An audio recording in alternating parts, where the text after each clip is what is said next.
अच्छा, मैं पढ़ रहा था कि ऑयल लगाने से असल में आपको हेयर फॉल में कोई बहुत फ़ायदा होता नहीं है, क्योंकि उसके मॉलिक्यूल इतने डेंस होते हैं कि वो पेनिट्रेट नहीं कर पाते हैं। बालों में तेल लगाना ये कितना फ़ायदेमंद है बालों के लिए? पहले आप मुझे ये बताइए, तेल लगाने की जो प्रथा है वो इंडिया के अलावा और कहाँ है? और कहीं नहीं। कहीं नहीं है। ये हमारी, देखिए, मैं किसी चीज़ के अगेंस्ट नहीं बोलूँगी, लेकिन मैं आपको ये ज़रूर बोलूँगी कि ऑयल लगाने से हेयर फॉल में कोई भी पॉजिटिव या नेगेटिव इफेक्ट नहीं पड़ता है। क्या इफ़ेक्ट आता है फिर? Oiling is basically for relaxation.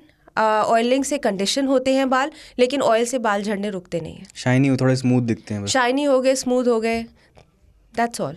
और पुरुषों और महिलाओं में क्या अलग अलग बाल झड़ने की जो टेंडेंसी है वो सेम है कि अलग अलग है? जो कारण है मोस्टली वो सेम होते हैं, लेकिन महिलाओं में कुछ कंडीशंस होती हैं जो कि महिलाओं के रिप्रोडक्टिव ऑर्गन से रिलेटेड होती है, जैसे पीसीओडी, पॉलीसिस्टिक ओवेरियन डिजीज़ करके एक कंडीशन होती है जो आजकल काफ़ी यंग लड़कियों में भी देखी जाती है, उसमें बाल झड़ सकते हैं। मीनोपॉज करके एक कंडीशन होती है, जो एल्डरली, जो बुज़ुर्ग महिलाएं होती हैं जिनके पीरियड्स आने बंद हो जाते हैं, उनमें कुछ हार्मोनल चेंजेस होते हैं जिससे हेयर फॉल हो सकता है।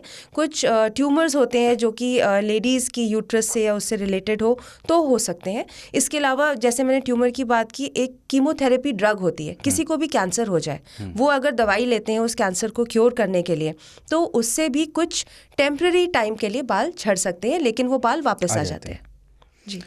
अच्छा, और क्या खाने पीने की आदत और लाइफस्टाइल, इससे भी कोई इसका जो है कनेक्शन है? बिल्कुल डायरेक्ट कनेक्शन है। अगर आप पौष्टिक आहार नहीं लेंगे तो आपके बाल, आपकी स्किन, आपके नाखून, ये सब इसको दर्शाएंगे कि आपका आहार सही नहीं है।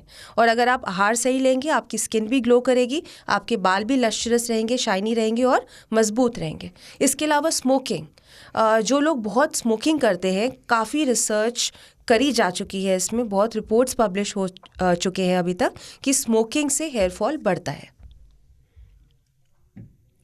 बहुत से लोग विटामिन सप्लीमेंट्स लेते हैं, ये कितना फ़ायदेमंद है और कितना नुकसानदायक, ओवर द काउंटर जाकर के खुद से ही?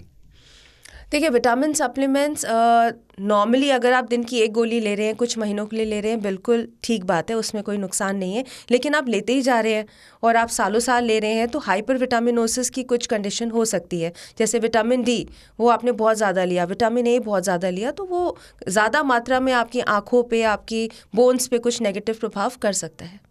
मैम, हेयर फॉल में बहुत सारे आजकल सोशल मीडिया पे, इंटरनेट पे बहुत सारे मिथ ऐसे चलते हैं कि प्याज का रस लगाइए, और तमाम जिसको घरेलू नुस्खों को आयुर्वेदिक बता करके लोगों में सर्कुलेट किया जाता है। इसमें आपके ओपीडी करते हुए कैसे पेशेंट आते हैं और इनमें क्या मिथ है?